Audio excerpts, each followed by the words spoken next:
On May the 14th, 1940, the German army is continuing its advance through Sedan in an effort to cut off and surround the Allied armies in Belgium.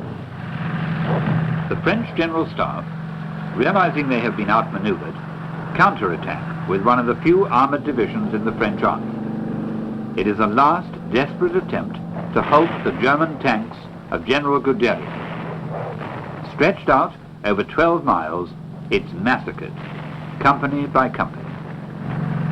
Between the 16th and 19th of May, another armoured division, the 4th, is hurriedly assembled and with Colonel de Gaulle in command, is thrown into the battle at Montcornet.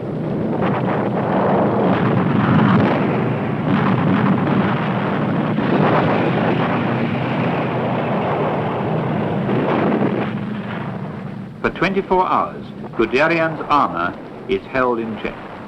But once again, the Stukas appear in the clear blue sky. The Stukas, with their terrifying sounds.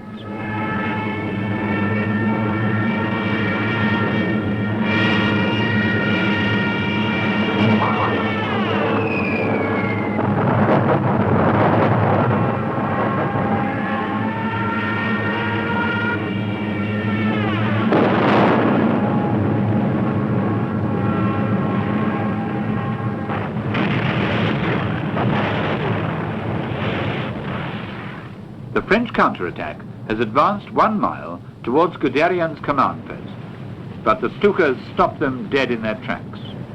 In spite of the odds, they fight valiantly. Also, they have discovered that in a battle of tank versus tank, the French armour is superior to the German. But they had neither anti-aircraft weapons nor air cover. Inevitably, they are defeated.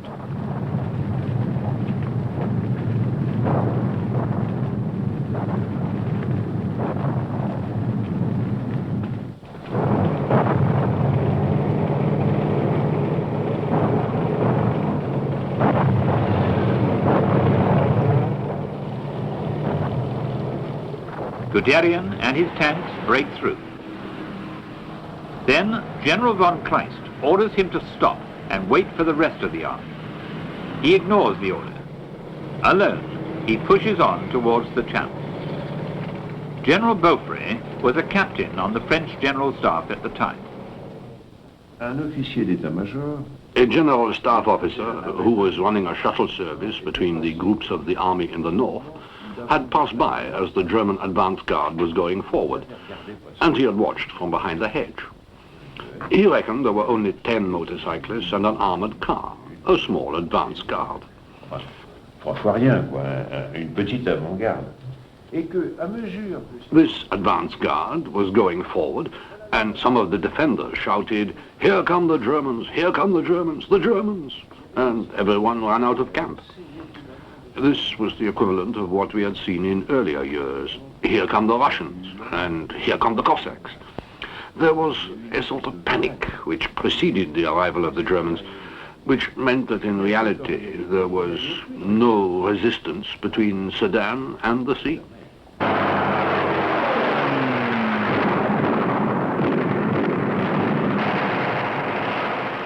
On the French coast, there is total confusion with the arrival of the Germans. The units, cut off from headquarters, are dislocated. Refugees from Belgium and northern France crowd the roads with their meagre belongings.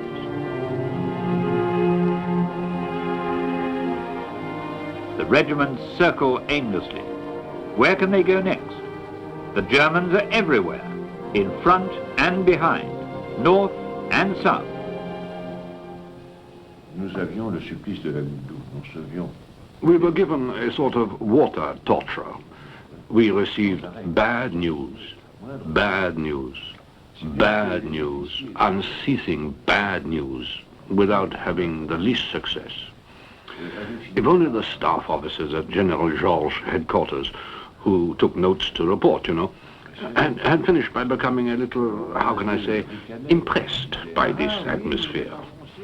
Instead, they sneered and said to each other, oh yes, you are pushed back. Good, I'll make a note of it. It was an incredible atmosphere. This sort of moral wear and tear, which was produced by the accumulation of 8 days of constantly bad news, had in some ways worn away, worn to the bone, the capacity for reaction. Helplessly, the French generals watched the collapse of their defense plans.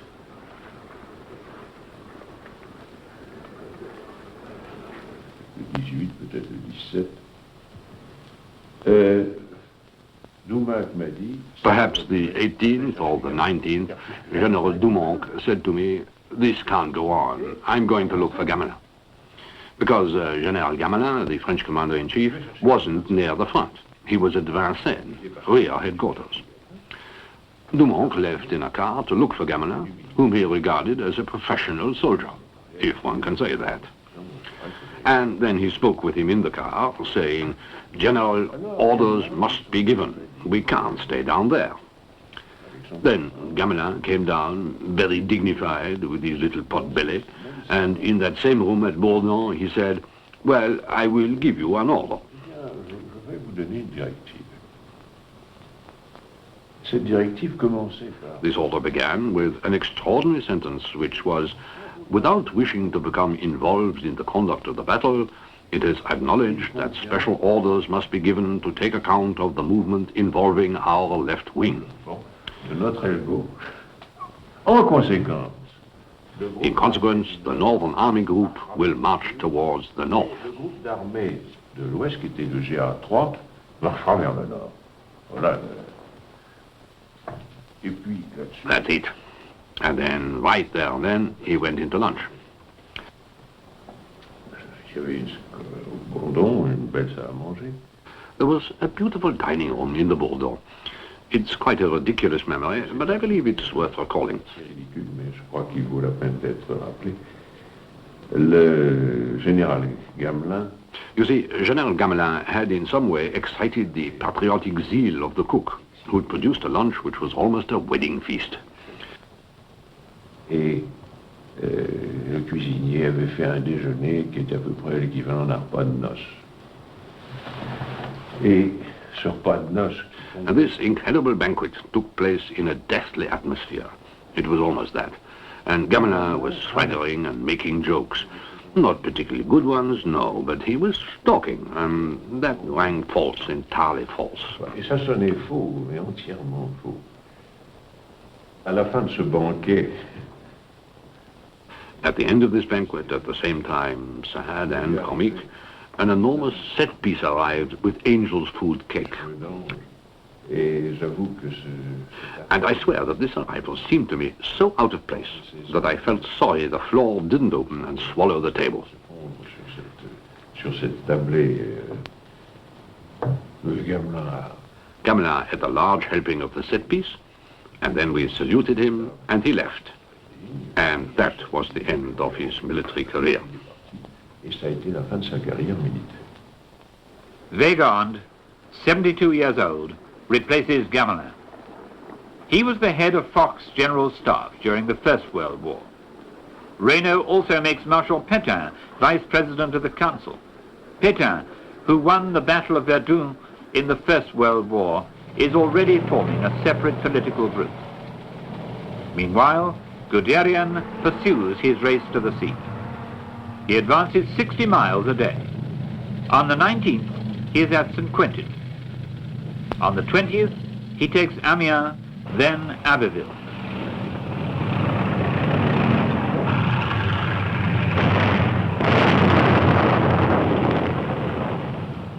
On the evening of the 20th, the Spitta battalion of the 2nd Panzer Division is the first to reach the Channel coast. The loop is closed. The Allied Army of the North is surrounded.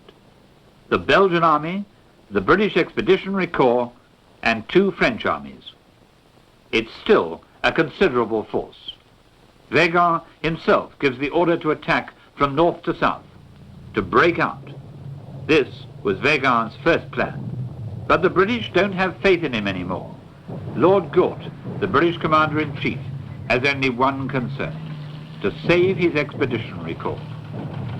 On May the 25th, the British divisions, surrounded at Arras, received the order to retreat to Dunkirk, without informing the French.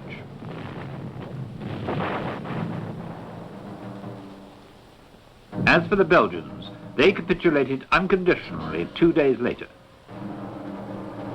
King Leopold took this decision against the advice of his government and only warned the French an hour later. He refused to leave for London.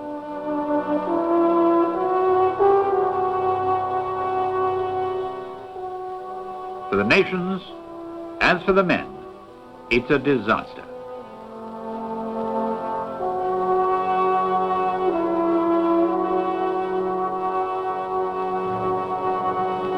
Most of the French army in the north, surrounded and in disorder, falls into German hands.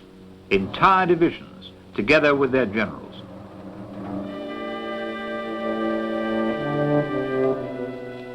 General Giraud, commander of the 9th Army, is taken prisoner. Hitler comes to visit the front, to congratulate his troops. At Ypres, where as a corporal he had fought in World War I, he gives the order for his armoured divisions to halt.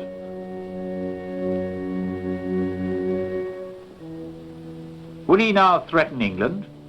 Will he leave Göring's Luftwaffe to kill off the wounded enemy? Or is he still afraid of an Allied counterattack along the length of his flank? In any case, the German troops take a breather for the first time in 10 days after a 250-mile advance, while the encircled Allied armies fall back on Dunkirk. The entire British expeditionary force and the remains of the Army of the North are now holed up in Dunkirk, in a tight mass, hemmed in on all sides.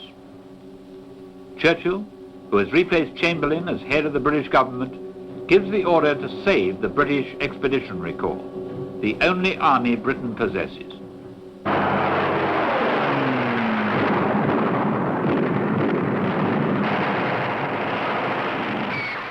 850 boats of all kinds cross the English Channel. Fishing boats, lifeboats, coastal freighters, pleasure yachts, trawlers, tugs, and even the ceremonial barges from the Thames. Anything that can stay afloat sails for France, and soon 300 French boats join them.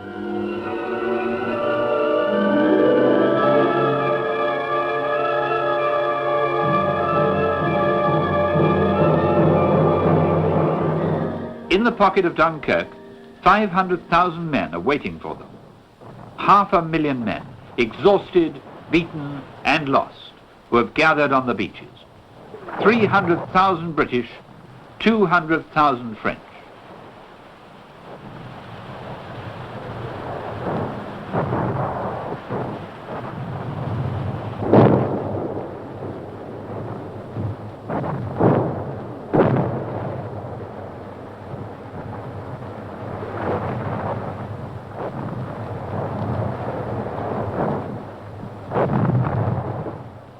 The Luftwaffe constantly attacks the boats.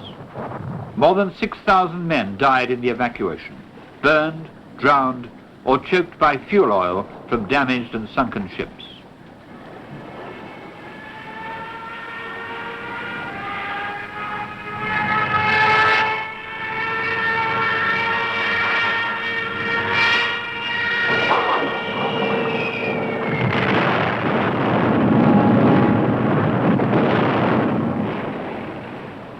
So, Dunkirk becomes a great battle for the French Navy, the Royal Navy, and the Royal Air Force, who throw in 150 fighter planes. They lose 106, but they account for 150 German planes.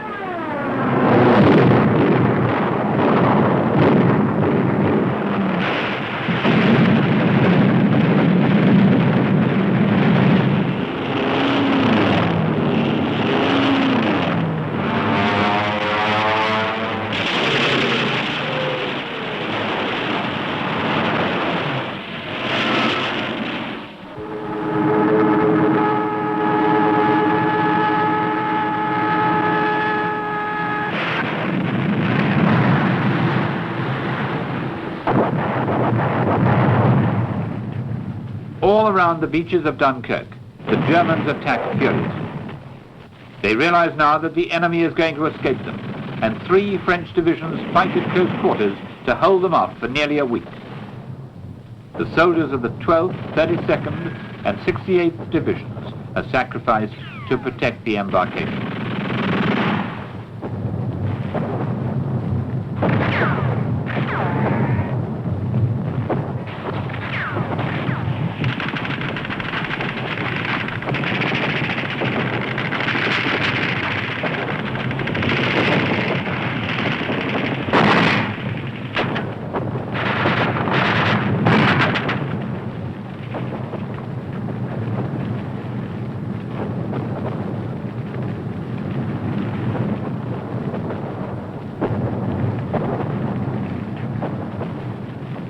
In 8 days, the English and French boats evacuate 330,000 men back to England.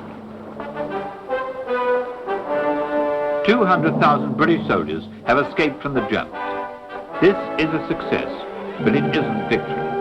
On the contrary, for the first time, the British realize that they themselves can be invaded. It's a shock.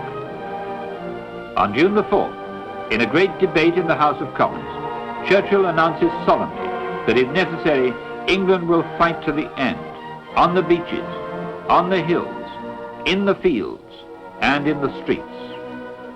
On that day, the spirit of Dunkirk is born.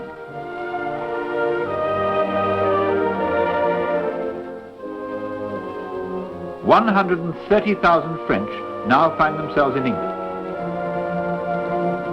For them, the Battle of France has not ended. French boats are going to take them back to Brittany to carry on the fight.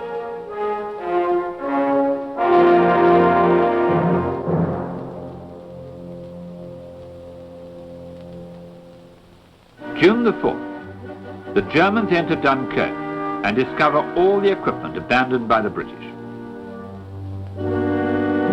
2,500 heavy guns, 11,000 machine guns, and 75,000 vehicles.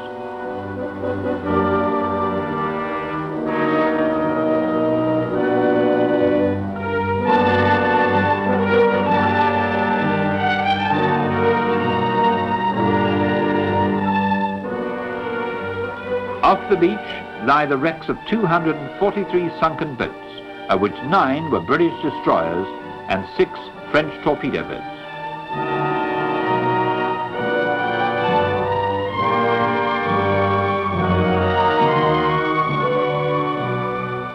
"90,000 soldiers who haven't been able to embark are taken prisoner. 50,000 British and 40,000 French.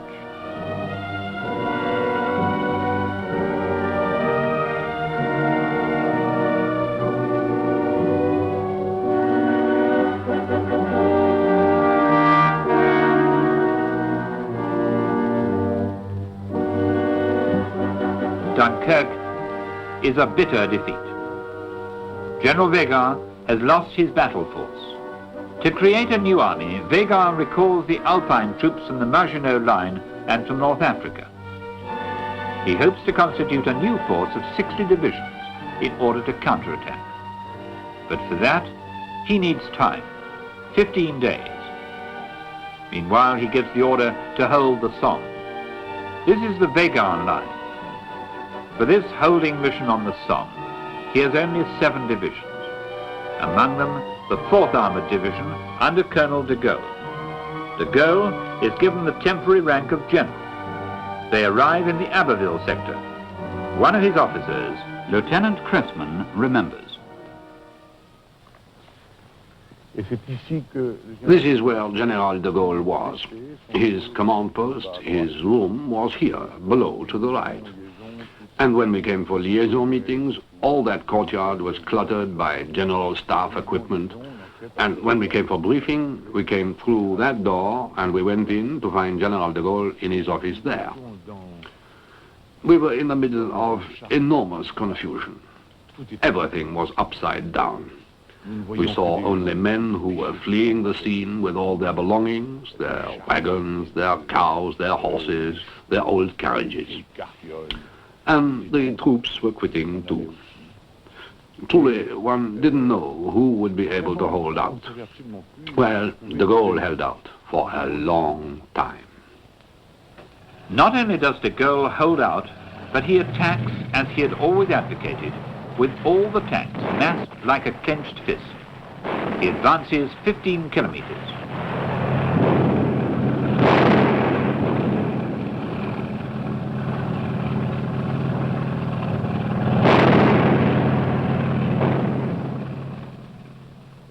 This wood was taken, and then the one behind.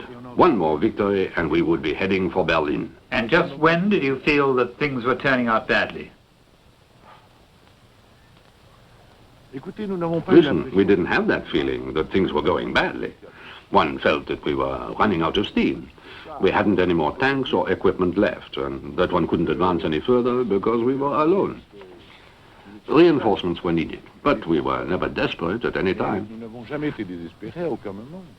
We took very hard blows there. Down below, there is the village of Maroy, which was retaken. We retook it, they took it back. We went back as far as the end of the village there.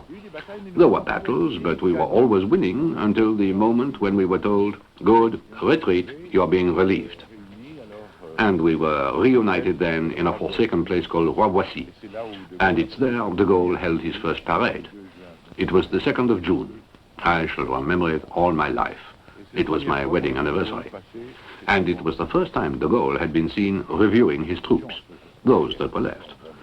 Then we were a little proud. One threw one's chest out to perhaps receive medals. We were there in ranks, the last of the Mohicans, bold as brass. And he arrived, our general.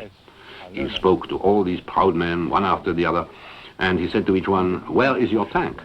"It is burnt, my general." "How did it get burnt?" "I was hit twice by the 105s. "But it should have been extinguished." "I extinguished it, my general, but they hit me again." "Well, it should have been salvaged a second time. I've no use for men without equipment. I'd rather have equipment without men." That was de Gaulle.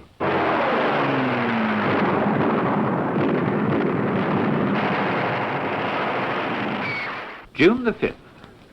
Paul Reynaud gets rid of Daladier, and he calls in General de Gaulle as Under-Secretary for War. He wants to stiffen his cabinet because Marshal Pétain and several other ministers are already talking about ending the war. In less than 48 hours, the Germans have overwhelmed the Weygand line and crossed the Somme. It is a tidal wave. 95 German divisions, 10 of which are armored, fan out over France.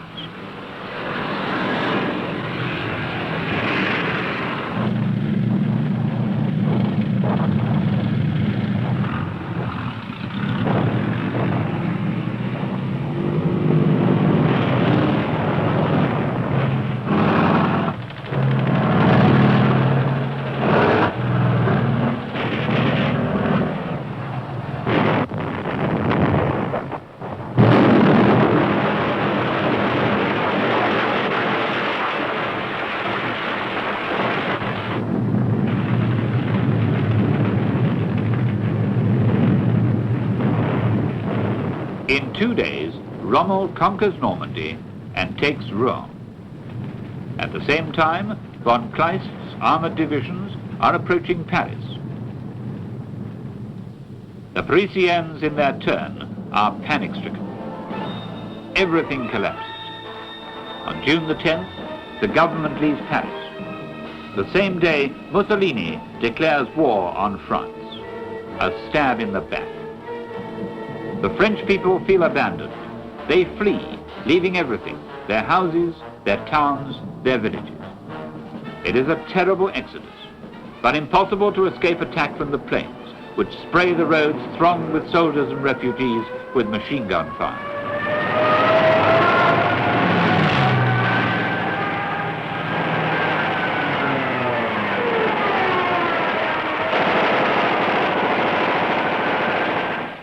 People ask, where is the French Air Force? What are they doing? The French planes are fighting, but away up there, at an altitude of 15 or 20,000 feet, where no one sees them. One of their pilots, Captain Accard, is a leading ace. He has destroyed 16 German planes. He can testify that the sky wasn't empty.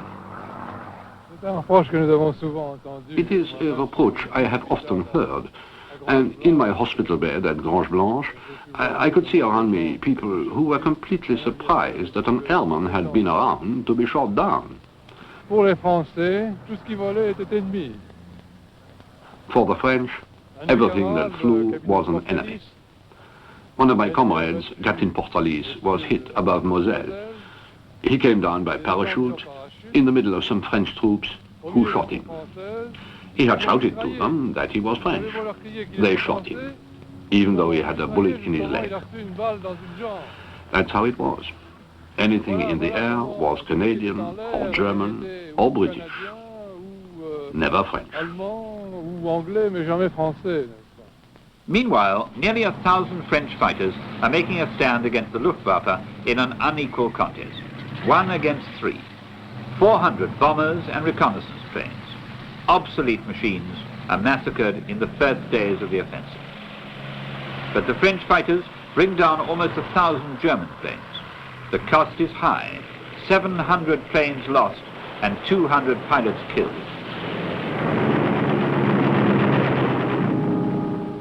Captain Accard himself was brought down in a dogfight.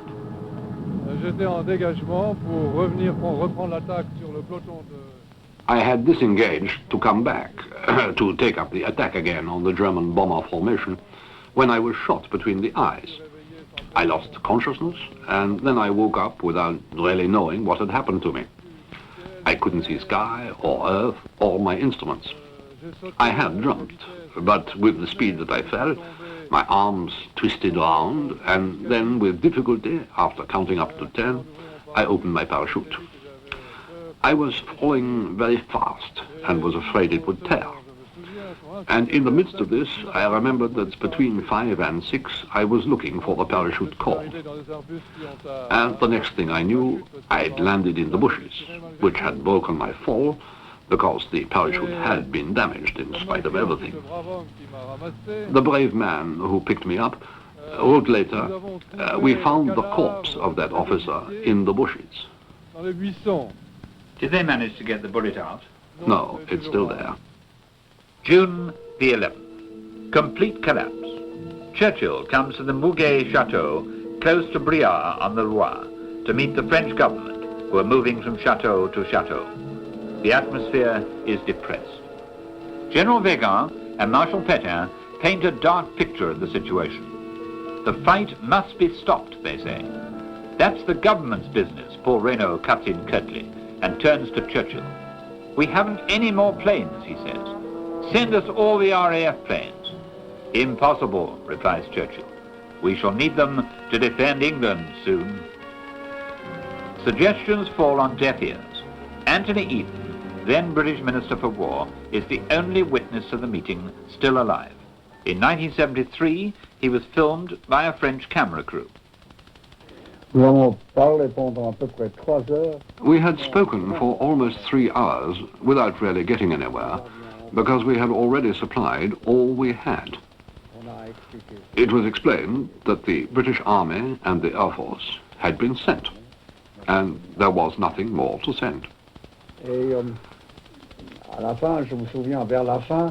And at the end, I remember, Churchill said what was going to happen if the need arose.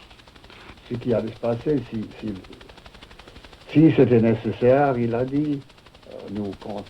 said, we are going to continue the war alone. You won't have any regrets, naturally, but that is what we want to do. And I remember slightly the faces of the 3 men opposite me. There was, at that moment, there were 4, because General George had arrived during the discussion. But the 3 principals were there. Reynaud, who was inscrutable. Weygand was listening politely, but I believed was unconvinced. And then Pétain, who had an incredulous expression. During dinner, Anthony Eden received confirmation of the division between the French. À ce moment-là, nous allions nous asseoir. At the moment when we were going to sit down, a tall chap came in, and it was de Gaulle. C'était de Gaulle. Et Weygand lui a dit, And Weygand said, turning towards him, perhaps you'd like to sit next to me. Weygand was answered by de Gaulle in a dry voice, I have instructions to sit next to the British Prime Minister. j'ai les instructions de m'asseoir auprès du Premier ministre britannique. I thought that Weygand was not very happy about his answer. Pétain a parlé. Pétain spoke above all about the destruction of the French towns. Naturally, I was most sympathetic about that, but he insisted, I think, that it was not only Abbeville and Amiens, but that other towns had been destroyed as well. And then I said to him, well, Monsieur le Maréchal, all that's true, but there's something worse than the destruction of towns. He replied, that's typical of the English, because you've never seen anything like it in your country. I replied, well, perhaps we shall this time. The next day, Churchill and Eden prepare to leave for London, convinced that Marshal Pétain has decided to abandon the fight. Le matin prochain. The next morning, when we were on the steps of the house, Churchill and I, Reynaud came to speak to us about his difficulties with Pétain. À ce moment-là, Pétain s'approchait. At that moment, Pétain came up the steps, and Reynaud said to us, I remember it well, he's looking well this morning. There must have been disastrous news.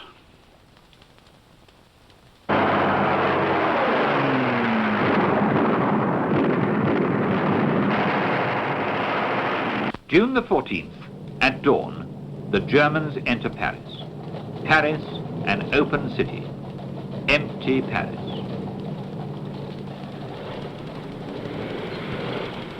At the head of the column was Feldwebel Max Buschenhofen.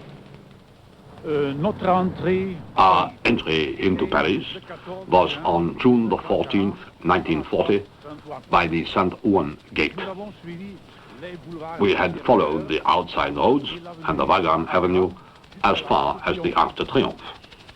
And what were the reactions of the Parisians? Il n'y a pas eu, il n'y a pas eu. There wasn't any. There weren't many people in the streets. There were some people who made friendly signs to us. Others turned their backs. Most of the Parisians were behind the shutters of their windows.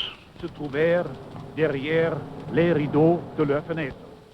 50 yards from here, the great French surgeon, Professor Martel, shot himself through the head.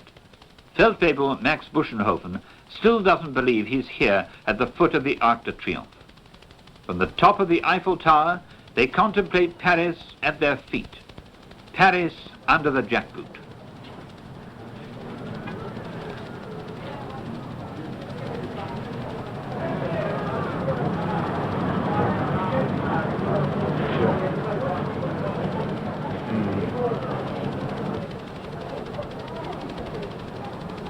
Le centre d'anti-victoire.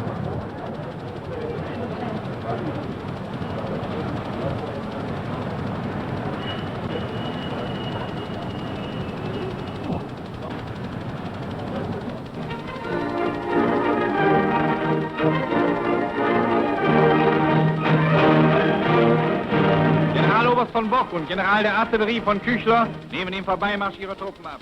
German newsreels proudly proclaim the occupation of Paris to the German people. Place de la Concorde. Im Hintergrund rechts das Marineministerium. Der Invalidendom, in dem Napoleon I. beigesetzt ist. Paris ist in deutscher Hand. Yes, Paris is in the hands of the Germans. After the assault troops, smart, fresh and happy, marched down the Champs-Élysées, the SS arrived and the Gestapo, who will install themselves the next day in the Avenue Foch.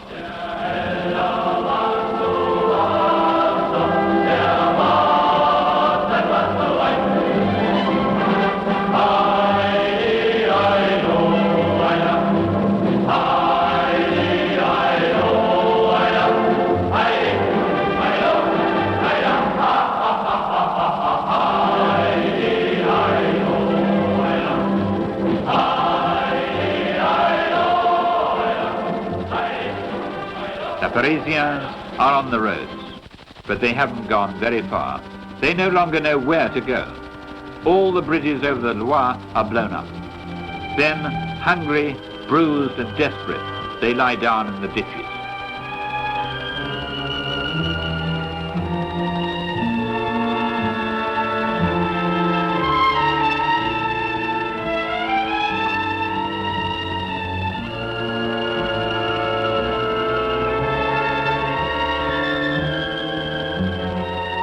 And they watch the passage of the conquerors, these young soldiers, big and blonde with open collars, and always the noise of boots.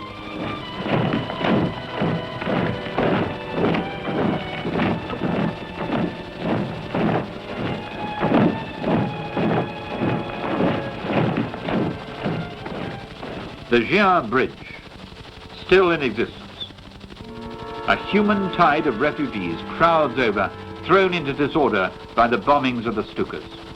On the other side, Claude Bélanger and a group of French soldiers have a tightness in their throats. They have received the order to blow up the bridge. We began to imagine the Germans so close that it would be necessary to blow up the bridge. And it was still crowded with terrified refugees. And finally, in this frantic crowd, the extraordinary sounds and cries nearly made one forget that without further hesitation, the bridge had to be blown up. À sauter.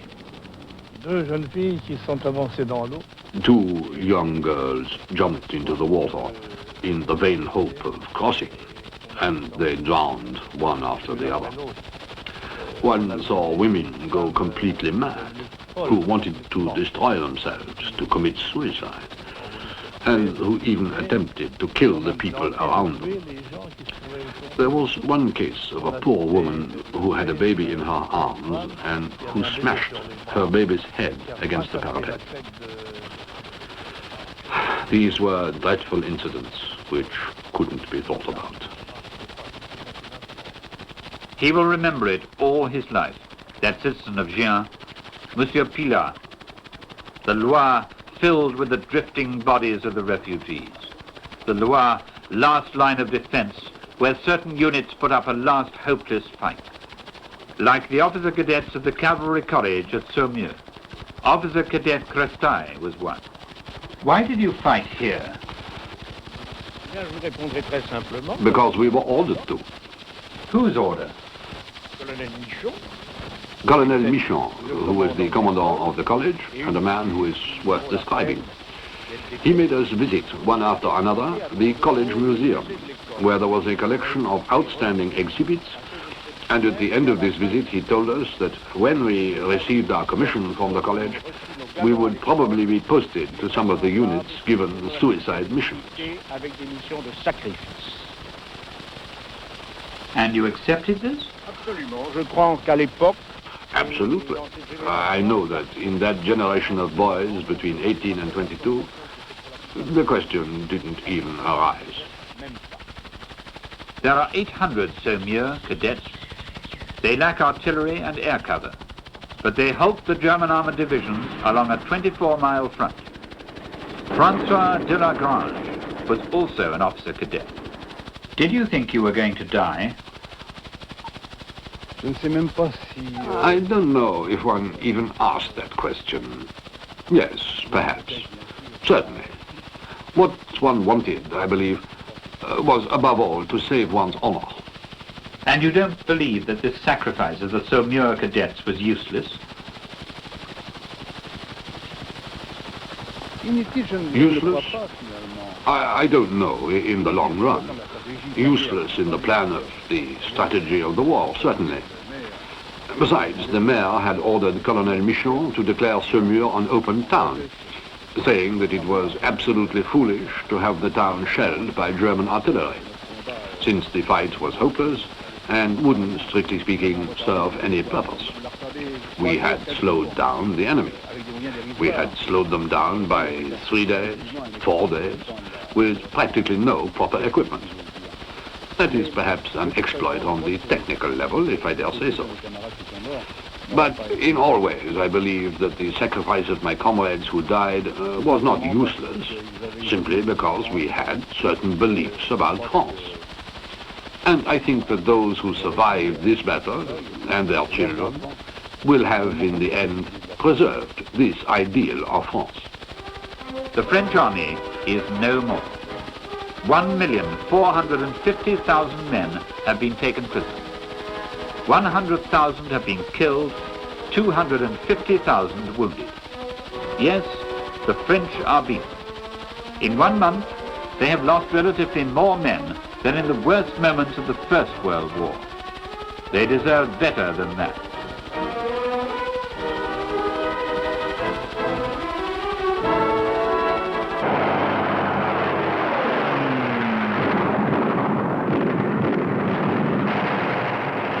In Bordeaux, the French government, the deputies and the ministers camp in the town hall, in the police station, in the hotel. In the port, the steamer Massilia is standing by, ready to carry them to North Africa if necessary. But for 4 days, 2 factions stand against each other. Pétain and Weygand, with Laval in the shadows, demand an armistice. Reynaud, Mandel and de Gaulle want France to carry on the fight in North Africa alongside the British. On June the 15th, there is a dramatic meeting of the Council of Ministers. Monsieur Pierre de Lys, Weygand's aide-de-camp, was there. Monsieur Paul Reynaud proposed to General Weygand that he should capitulate. And General Weygand, I still remember, was violently angry and sweating. He was beside himself, saying, "What? You are asking me to capitulate? I will never capitulate. The capitulation of an army at war is a disgrace to that army." In the eyes of a soldier, there is an essential difference, I believe, between the capitulation of an army that has been beaten and one which is still armed. That is to say, if there are no more arms, the enemy comes in, invading the land, and there is nothing more opposing him. In an armistice, it is the government who takes the responsibility, not to disarm, but to cease hostilities on certain conditions. The next day, Reynaud gives way and resigns. De Gaulle leaves for London. Pétain becomes the head of government. Frenchmen, I make the gift of myself to France to mitigate her misfortune. It is with a broken heart that I tell you today that the fight must cease. Hitler dictates his conditions. The armistice will be signed at Bretonde in the Compiègne forest, where that other armistice had been signed on November the 11th, 1918. At 3:15, Hitler arrives, accompanied by Marshal Göring, Grand Admiral Roeder, General Keitel, Ribbentrop, Hess, and Himmler. They are all there. There's the historic carriage, Fox carriage.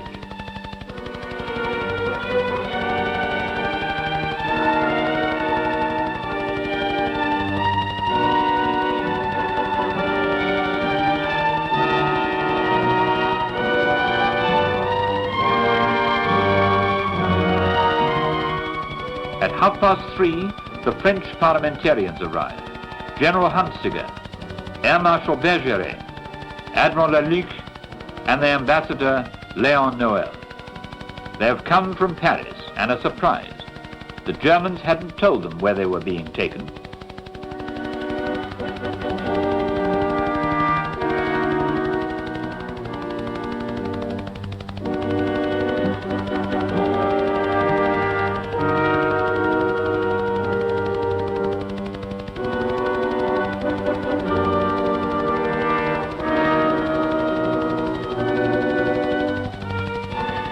Immediately, without saying a word, Hitler signals to General Keitel, who reads a preliminary declaration. The French delegation has been brought here to wipe out the humiliation of the Treaty of Versailles and to make good the injustice done to the German people. At 3:40 in the afternoon, Hitler sets out the text of the conditions of the armistice to the French. Then he gets up and goes. He hasn't said a word. In fact, he is very pleased to declare an armistice with France. 2 days earlier, he had explained to Mussolini, who would have preferred to deal with a legal French government, that it would be easier to carry out German decisions through the French civil service. Although Hitler appears to be conciliatory, it's only to further his own interests. France is divided into 2 zones, an occupied zone in the north and a free zone in the south. Hitler doesn't take over the French fleet. He simply requires that it is disarmed in French ports.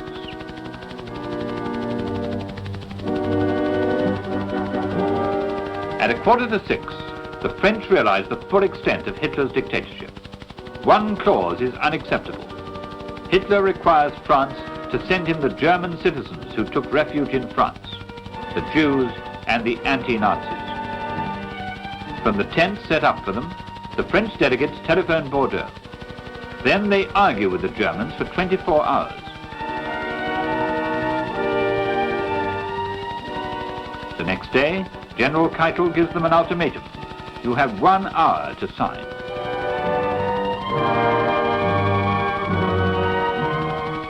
Pétain's government backs down. On June the 22nd at 6:50 p.m., the armistice is signed. The German refugees are betrayed to Hitler.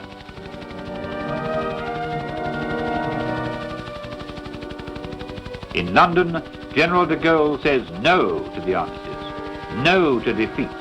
No, France hasn't lost the war. She has only lost a battle.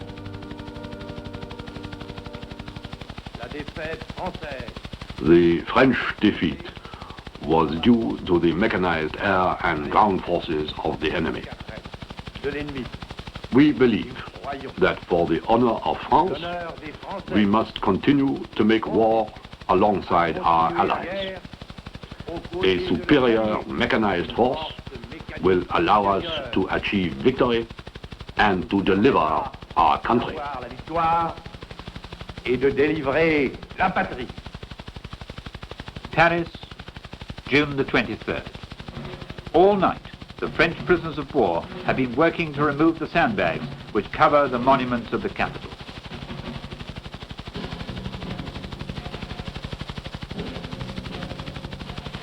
At 6 o'clock in the morning, Paris receives a distinguished tourist, Adolf Hitler.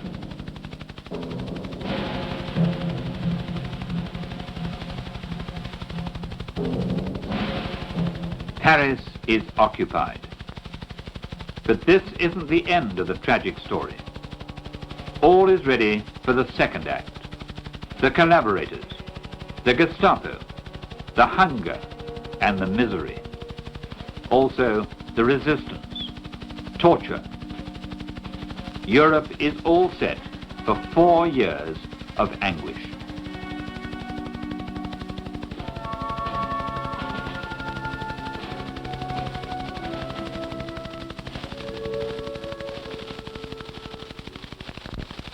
The battle you have just seen was one of the decisive battles of the Second World War, a war that affected the destinies of men and nations the world over. The film you have just witnessed was discovered in film libraries all over the world and painstakingly edited to show you the incredible impact these individual battles had on the outcome of this most devastating of wars. The world, thanks to these films, will never forget the tremendous effort put forth by all people included in the big battles.